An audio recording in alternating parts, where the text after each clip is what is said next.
வணக்கம் மக்களே, இவர் இல்லங்க இவர்தான் அப்படின்ற மாதிரி பிசிசிஐ இப்போ ஒரு புதிய தகவலை சுட கொடுத்திருக்காங்க. அதை பத்தி தான் இந்த வீடியோல பார்க்க போறோம். சாம்பியன் டிராபி தொடரானது வர பிப்ரவரி 19ஆம் தேதி முதல் மார்ச் 9ஆம் தேதி வரைக்கும் நடக்க போகுது.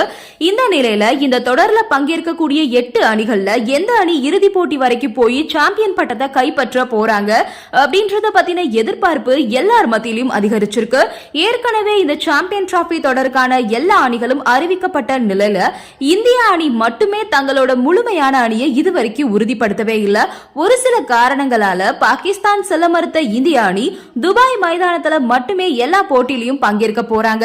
இந்த தொடருக்கான இந்திய அணி சமீபத்துல அறிவிக்கப்பட்ட நிலையில அந்த அணில ரோஹித் சர்மா கேப்டனா அறிவிக்கப்பட்டாரு. இதுல பேட்டர்ஸ் எடுத்துக்கிட்டோம்னா சுப்மன் கில், விராட் கோலி, ஸ்ரேயாஸ் ஐயர், SSV ஜெய்ஸ்வால் இருக்காங்க. விக்கெட் கீப்பர்ஸ் எடுத்துக்கிட்டோம்னா KL ராகுல், ரிஷப் பண்ட் இருக்காங்க. ஆல் ரவுண்டர்ஸ் பார்த்தோம்னா ஹார்திக் பாண்டியா, ரவீந்திர ஜடேஜா, அக்சர் பட்டேல், வாஷிங்டன் சுந்தர் இருக்காங்க. பவுலர்ஸ் பார்த்தோம்னா குல்தீப் யாதவ், முகமது ஷமி, அஸ்தீப் சிங், ஜஸ்பிரிட் பும்ரா இருக்காங்க. இதுல பும்ரா சாம்பியன் டிராபில ஆட மாட்டாரு அப்படின்ற மாதிரியான தகவல் வெளிவந்துச்சு.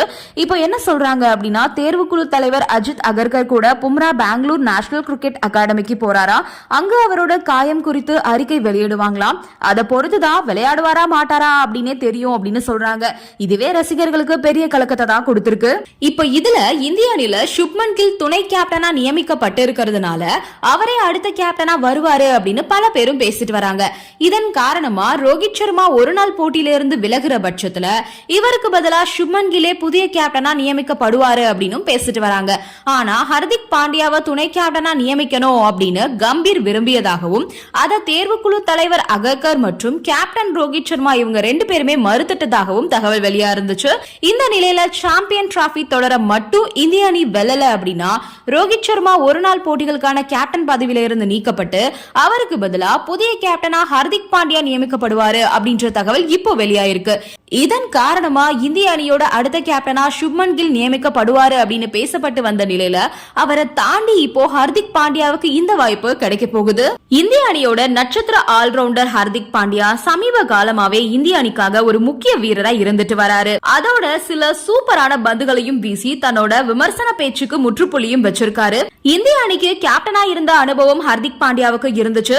ஆனா கடந்த ஆண்டு இந்தியா ICC T20 உலகக்கோப்பையை ஜெயிச்சதுக்கு அப்புறமா BCCI சூரியகுமார் யாதவ முழுநேர T20 கேப்டனா நியமிச்சுட்டாங்க. பல பேரு ஹார்திக் பாண்டியாக்கு நடந்தது ரொம்பவே கொடுமை அப்படின்ற மாதிரி கருத்து தெரிவிச்சுட்டு வந்துட்டு இருந்தாங்க.